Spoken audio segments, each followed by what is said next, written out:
Good morning. ప్రభు అయిన యేసుక్రీస్తు వారి పరిశుద్ధ నామములందరికీ శుభాలు. ఈరోజు మన అనుదిన ఆత్మీయ ఆహారంగా సామెతల గ్రంథం నుండి 10వ అధ్యాయం 22వ వచనాన్ని ధ్యానించుకుందాం. యెహోవా ఆశీర్వాదం ఐశ్వర్యం ఇచ్చును, నరుల కష్టము చేత ఆ ఆశీర్వాదం ఎక్కువ కాదు. ఈ యొక్క వచనాన్ని మనం ధ్యానించుకున్నట్లయితే యెహోవా ఆశీర్వాదము ఐశ్వర్యం ఇచ్చును అంటే దేవుని ఆశీర్వాదాల్లో ఐశ్వర్యం ఉంది. అయితే నరుల కష్టము చేత ఆ ఆశీర్వాదం ఎక్కువ కాదు. దీన్ని ఇంగ్లీష్ భాషలో తర్జుమా చేసినప్పుడు ఏమన్నారంటే, the blessing of the Lord makes one rich and he adds no sorrow with it. అంటే దేవుని ఆశీర్వాదము ఒకనికి ధనఘనతలు ఇస్తాయి కానీ దానికి ఏ విధమైన దుఃఖమును అయినా కలపడు. తెలుగు బైబిల్ మరొక ట్రాన్స్లేషన్లో ఉంటుంది, ఐశ్వర్యాన్ని కలిగించేది యెహోవా దీవెన, ఆయన దానికి ఏమీ దుఃఖము చేర్చడు. అంటే ఏంటంటే దేవుడు ఆశీర్వాదం ఇస్తే ఆ ఆశీర్వాదంలో ఐశ్వర్యం ఉంటుంది, ఐశ్వర్యంతో పాటు సమాధానం ఉంటుంది, సమాధానంతో పాటు దీర్ఘాయుష్యం ఉంటుంది. చాలా జాగ్రత్తగా గమనించాలి. నిజంగా దేవుని ఆశీర్వాదంతో నేను ఉన్నాను అంటే ఈ ఆశీర్వాదం నాకు ఏమిస్తుంది? సమృద్ధి ఇస్తుంది, సమృద్ధితో పాటు సమాధానం ఇస్తుంది, సమాధానంతో పాటు అనుభవించే ఆయుష్యం ఇస్తుంది. అలా కాకుండా యెహోవా ఆశీర్వాదం కాకుండా దేవుణ్ణి ఏమాత్రము కూడా లెక్క చేయకుండా, దేవుణ్ణి ఏమాత్రము కూడా అతడు ముఖ్యమైనటువంటి ఆధారముగా ఎంచుకోకుండా తన కష్టార్జితాన్నే నమ్ముకుంటూ తన డబ్బునే నమ్ముకున్న వాడి జీవితం గురించి ప్రభు చెప్పిన మాట లోకసువార్త 12:19లో ఒకడు అంటాడట, బాగా సంపాదించి నా ప్రాణమా తినుము త్రాగుము సుఖించుము అంటాడు. ఇంకా నీకు తరాలకి సరిపడగా ఆస్తి నీకు సంపాదించేశాను, సుఖించు అంటే ఈ రాత్రికే నీ ప్రాణాన్ని తీసుకుంటే నీ పరిస్థితి ఏంటి అంట. కొంతమంది కష్టపడతారు, కష్టపడి సమకూర్చి అది తినే భాగ్యం కలిగే సమయంలో వారి ప్రాణాలు కోల్పోతారు.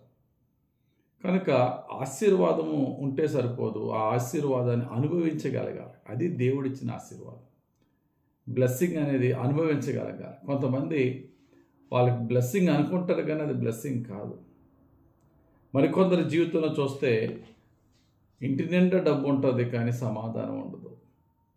ఆశీర్వాదము డబ్బే, రిచెస్సే బ్లెస్సింగ్ అనేది ఎప్పుడు కాదు. బ్లెస్సింగ్స్లో రిచెస్ ఉంటాయి కానీ రిచెస్లో బ్లెస్సింగ్స్ ఉండవు. దేవుని ఆశీర్వాదంలో ధనభోగాలు ఉంటాయి కానీ ధనభోగాలే దేవుని ఆశీర్వాదం కాదు. ఉదాహరణకి ఒక యవనస్తుడైనటువంటి ఒక డబ్బున్న యవనస్తుడు యేసు ప్రభుని వెంబడించినప్పుడు యేసు ప్రభు అతను ఒక మాట అన్నాడు, నీ ఆస్తి నమ్మి బేదలకు ఇచ్చి నువ్వు నన్ను వెంబడించు. నువ్వు పరలోక రాజ్యానికి చేరాలని ఆశపడుతున్నావు కదా, ఏమైనా చేయడానికి సిద్ధపడుతున్నావు కదా, ఎంతో ఆత్మీయంగా ఉన్నావు కదా, యు ఫాలో మీ అన్నాడు. నీ ఆస్తి నమ్మి నీ డబ్బంతా నాకు ఇచ్చే అనలేదు, బేదలకు ఇచ్చిరా అన్నాడు. అయితే బైబిల్లో మాట ఉంటుంది, మార్కు సువార్త 10:22 వచనంలో, అతడు మిగుల ఆస్తి గలవాడు గనుక ఆ మాటకు ముఖము చిన్నబుచ్చుకొని దుఃఖపడుచు వెళ్ళిపోయాను. అతని ఆస్తి ఏమన్నా యేసు ప్రభు తీసుకున్నాడా? తీసుకోలేదు. అతని ఆస్తి ఏమన్నా అమ్మవలసి వచ్చిందా? అమ్మాడా? అమ్మలేదు. అతని ఆస్తి ఎవరి దగ్గర ఉంది? అతని దగ్గరే ఉంది. కానీ అతని దగ్గర ఉన్నాడు, అతనికి ఏముండాలో? సంతోషం ఉండాలా. కానీ ఏముంది? దుఃఖపడుచు ముఖము చిన్నబుచ్చుకుని వెళ్ళిపోయి. డబ్బు ఉంది కానీ ఏమి లేదు, సమాధానం లేదు, సంతోషం లేదు. దేవుడిచ్చిన ఆశీర్వాదంలో అన్నీ ఉంటాయండి. దేవుడిచ్చిన ఆశీర్వాదము అపర కోటేశ్వరులుగా మనల్ని చేయాలంటే దేవుడు చేయగలడు. కానీ అంతకంటే దేవుని ముఖ్యం ఏంటంటే ఉన్న దాంట్లో సమృద్ధినిస్తాడు, సమృద్ధితో పాటు సమాధానం ఇస్తాడు.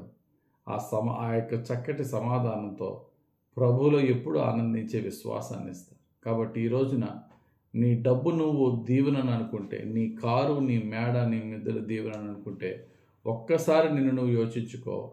ఈ కారు, మేడ, మిద్దెలు, ఉద్యోగంతో పాటు కుటుంబంలో సమాధానం ఉందా? ఒంట్లో ఆరోగ్యం ఉందా? ఆయుష్ ఉందా? ఒక్కసారి మనం ప్రశ్నించుకుందాం. కొంతమందికి ఇవి ఉంటాయి కానీ డబ్బు ఉండదు, తినడానికి తిండి ఉండదు. ఇవన్నీ కూడా దేవుడు ఏమన్నాడంటే మనకి కోటేశ్వరుని చేస్తానని అష్యూరెన్స్ ఇవ్వలేదు, బలవంతుని చేస్తానని అష్యూరెన్స్ ఇవ్వలేదు, జ్ఞానవంతుని చేస్తానని మాట అవ్వలేదు. ఒకటి మాత్రం బైబిల్ చెప్తుంది, యెహోవా నా కాపరి, నాకు లేమి కలుగదు. మన ప్రతి అవసరత ఆయన తీరుస్తాడు. లేమిలో ఆయన సమృద్ధిని మనకిస్తాడు. అది దేవుడిచ్చిన గ్యారంటీ. కనుక దేవుణ్ణి ఆధారం చేసుకొని జీవించేవాడికి కొదువు ఉండదు, కొరత ఉండదు, లేముండదు. ప్రతి అవసరత తీరుస్తాడు. ఈ లోకంలో నిజమైన ధనవంతుడు ఎవరంటే, నా అవసరతలన్నీ తీర్చబడుతున్నాయి, నాకే కోరికలు లేవు, నా కోరికలు తీర్చు నా దేవుడు ఉండగా నాకేంటి లోటు అనేవాడే నిజమైన ధనవంతుడు. అటువంటి సమృద్ధి మనకి మరి దేవుడు వాగ్దానం చేశాడు. ఏ సమృద్ధి? కొదువలేని సమృద్ధి. అంతేగాని అంబానీని చూసో లేకపోతే బిల్ గేట్స్ని చూసో వాడంత రిచ్ నేను అవ్వలేదనే వాడికి జీవితంలో ఎప్పుడూ తృప్తి ఉండదు. మన జీవితంలో దేవుడు తృప్తిని గల ఆశీర్వాదకరమైన జీవితం ఎప్పుడు ఇస్తాడంటే, ఆయన మీద విశ్వాసం ఉంచి, ఆయన మీద నమ్మకం ఉంచి, ప్రభువా ఏ చిన్నదే కానీ పెద్దదే కానీ నీ గుప్పటి నుండి రావాలా, అది వచ్చింది అంటే నేను దీవింపబడ్డమే కాదు, అది అనుభవించే భాగ్యాన్ని కూడా నాకు ఇస్తావయ్యా. నేను దీవింపబడతాను, దాని ద్వారా సమాధానము, సంతోషము, సమృద్ధి, గౌరవాన్ని పొందుకుంటాను. కనుక నా కష్టార్జితమైనప్పటికీ కూడా అది నీవు రిలీజ్ చేస్తేనే కానీ నాకు వద్దు ప్రభువా, నీకు అంగీకారమైందే నాకు ఇవ్వి ప్రభువా, నీ తగిన సమయంలోనే నాకు ఇవ్వి ప్రభు అని దేవుని అడుగుదాం. సమస్త కార్యాలు చేయు దేవుని వైపే చూస్తూ దేవుని ద్వారా సమృద్ధిని అనుభవిద్దాం. దేవుడు తన పరిశుద్ధ వాక్యం దీవించి ఆయన దీవెనతో కూడిన సమాధానంతో మనల్ని నింపునుగాక. ఆమేన్.